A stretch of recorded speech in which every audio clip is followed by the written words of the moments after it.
இயேசுவின் நாமம் மகிமை பெற. நான் சரோஜினி. இன்று நான் இப்போ இந்த ஊழியம் செஞ்சு கொண்டிருக்கிறேன்.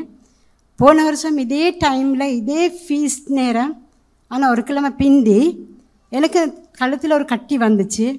அப்போ அந்த கட்டி வந்து எல்லோரும் போயிட்டு சொன்னாங்க, ஹாஸ்பிட்டலில் டெஸ்ட் பண்ண சொல்லி. அப்போ டெஸ்ட் பண்ண போனேன். அப்போ டாக்டர் பார்த்துட்டு சொன்னாங்க, இது ஒரு 4-5 வியாதிக்கு அறிகுறியாக தான் இது வந்திருக்குன்னு சொல்லி எனக்கு டிபி எடுத்தாங்க, தைராய்ட்ஸ் எடுத்தாங்க, ஆத்தரைட்டிஸ் எடுத்தாங்க. பிறகு இது பயோப்சி எடுத்தாங்க. பயோப்சி எடுத்துகிட்டு அவங்க பார்த்தாங்க, அதில் ஒன்றுலேயும் ஒன்றும் இல்லை. அதுக்கு பிறகு ஒரு டாக்டர் சொன்னார், நாங்கள் ரத்தத்தை செக் பண்ணுவோம் அப்படின்னு சொல்லி போட்டு ரத்தத்தை செக் பண்ணாங்க. அது எம்ஆர்ஐயில் கொடுத்து தான் ரத்தத்தை செக் பண்ணினேன். அது செக் பண்ணும்போது அதில் வந்துச்சு எனக்கு க்ரானிக் லூகேமியான்னு சொல்லி வந்துச்சு. லூகேமியான்னு சொன்னால் பிளட் கேன்சர். அப்போ எனக்கு முந்தி கேன்சர்னால் எனக்கு ஒரு மனசில் ஒரு சரியான ஒரு பயம் ஒன்று இருந்துச்சு. அப்படியே செத்துருவோமோ அப்படின்ற ஒரு பயம் இருக்கும். ஆனால் இந்த டைம் எனக்கு கொஞ்சம் அந்த நேரம் கொஞ்சம் அழுதேன். அதுக்கு பிறகு நீ ஹாஸ்பிட்டலில் அட்மிட் பண்ணினாங்க. ஏன்னா கடைசியாக வந்து அந்த போன் மேரோன்னு சொல்லுவாங்க, அந்த முள்ளந்தண்டில் மச்சு எடுத்து அதில் செக் பண்ணி அதில் தான் அவங்க கன்ஃபார்ம் பண்ணுவாங்கன்னு சொல்லி அவங்க எனக்கு அதுக்கு வந்து அட்மிட் ஆக சொன்னாங்க. Easter Sunday, last year Easter Sunday தான் நான் இனி அட்மிட் பண்ண சொன்னாங்க. போய் அட்மிட் ஆகினேன். அட்மிட் ஆகணுன்னு எனக்கு ரத்தம் கொடுத்தாங்க. அதோடு எனக்கு 2 நாளைக்கு பிறகு போன் மேரோ செஞ்சாங்க. அதுக்கு டெஸ்ட் வர்றதுக்கு, அதில் ரிப்போர்ட் வர்றதுக்கு 2 கிழமை ஆகிடுச்சு. ஆனால் அதுக்கிடையில் இவங்க செக் பண்ணினதில் இவங்க எனக்கு ஒரு இன்ஜெக்ஷன் கோர்ஸ் ஒன்று கொடுத்தாங்க. 5 நாளைக்கு இன்ஜெக்ஷன் கோர்ஸ் உண்டு. அப்போ கொடுத்து போட்டு அதுக்கு பிறகு வந்து ஒரு 8 நாள் இருந்தேன். எனக்கு 9 நாள் வந்து சொன்னாங்க, இப்படி தட்டி போட்டு சொன்னாங்க, டாக்டர் உனக்கு ஒன்றும் இல்லை. ஆனால் போயிட்டு எனக்கு ஒவ்வொரு மாதம் வந்து ரத்தத்தை செக் பண்ணி போ. ஏன்டா இந்த க்ரானிக்கு வந்து மருந்தும் இல்லை, ட்ரீட்மெண்ட்டும் இல்லை. இதுக்கு வந்து ஏதாவது ஒரு அறிகுறி எனக்கு வந்தால் தான் அவங்க ட்ரீட்மெண்ட் பண்ணலாம். அப்படி இல்லாட்டி எனக்கு மிச்சமாக பக்க விளைவுகள், சைட் எஃபெக்ட்ஸ் வரும்னு சொல்லி சொன்னாங்க.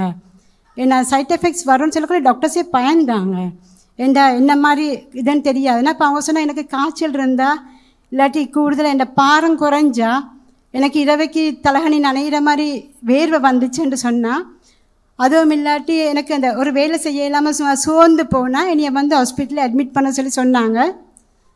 போன வருஷம் நான் இருக்கும்போது எனக்கு நல்ல ஞாபகம் இருக்குது, இறையிறக்க ஃபீஸ்ட் அன்றைக்கு நான் இதில் முன்னுக்கு தான் வந்து உட்காந்துருந்தேன். எனக்கு எந்த ஒரு வேலையும் செய்ய கொடுக்கல, நான் இதில் வந்து உட்காந்துருந்தேன்.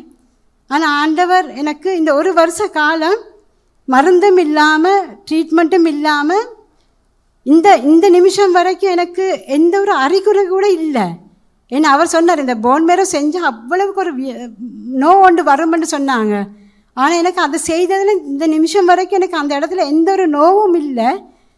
கடவுள் இனி அந்த மருந்து ட்ரீட்மெண்ட் நோ எதுவும் இல்லாமல் ஒரு வருஷ காலம் என் வாழ்க்கையை நீடித்து கொடுத்துருக்கிறாரு. நான் இன்றைக்கு பலத்தோடு நான் என் சேவையை நான் செஞ்சு கொண்டு போகிறேன். அது கடவுள் எனக்கு செய்த பெரிய ஒரு அற்புதம்னு நான் நினைக்கிறேன். ஆனால் இந்த ரத்தத்தில் இன்னும் செக் பண்ணி கொண்டு போகிறாங்க. அதில் வெள்ளை அணுக்கள் மட்டும்தான் கூடியிருக்கு. அதுவும் ஏன்னு எனக்கு தெரியலை. மற்ற எல்லா அக்கௌண்ட்டும் கணக்காக இருக்குது. வெள்ளையானு மட்டும் 73,000 கூடியிருக்கு. 11,000 தான் இருக்கணும், 73,000.